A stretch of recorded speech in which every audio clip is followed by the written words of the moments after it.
السلام علیکم ناظرین کرام، شروع کرتی ہوں اللہ تعالیٰ کے بابرکت نام سے جو بڑا مہربان اور نہایت رحم والا ہے۔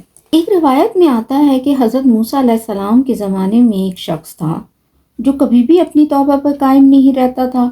وہ جب بھی توبہ کرتا اسے توڑ دیتا۔ اسے اسی حالت میں 20 برس گزر گئے۔ اللہ تعالیٰ نے حضرت موسیٰ علیہ السلام کی طرف وحی فرمائی کہ میرے اس بندے سے کہہ دو کہ میں تجھ سے سخت ناراض ہوں۔ چنانچہ جب حضرت موسیٰ علیہ السلام نے اس شخص کو اللہ تعالیٰ کا پیغام دیا تو وہ بڑا غمناک ہوا اور بیابان کی طرف نکل کھڑا ہوا۔ وہاں جا کر بارگاہ الہی میں گڑ گڑاتے ہوئے کہنے لگا، اے باری تعالیٰ، تیری رحمت جاتی رہی یا میرے گناہوں نے تجھے دکھ دیا؟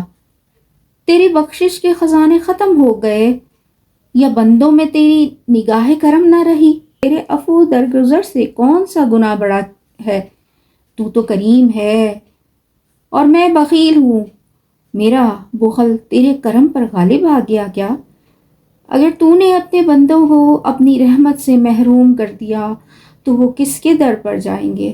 اے رب العالمین، اگر تیری بخشش کے خزانے ختم ہو گئے اور میرے لیے عذاب ہی رہ گیا تو پھر تو تمام گنہگاروں کا عذاب مجھے دے دے، میں اپنی جان ان پر قربان کرتا ہوں۔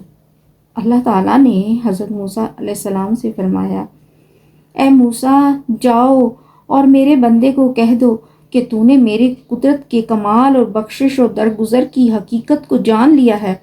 اگر تیرے گناہوں سے زمین پر ہو جائے تو پھر بھی میں معاف کر دوں گا۔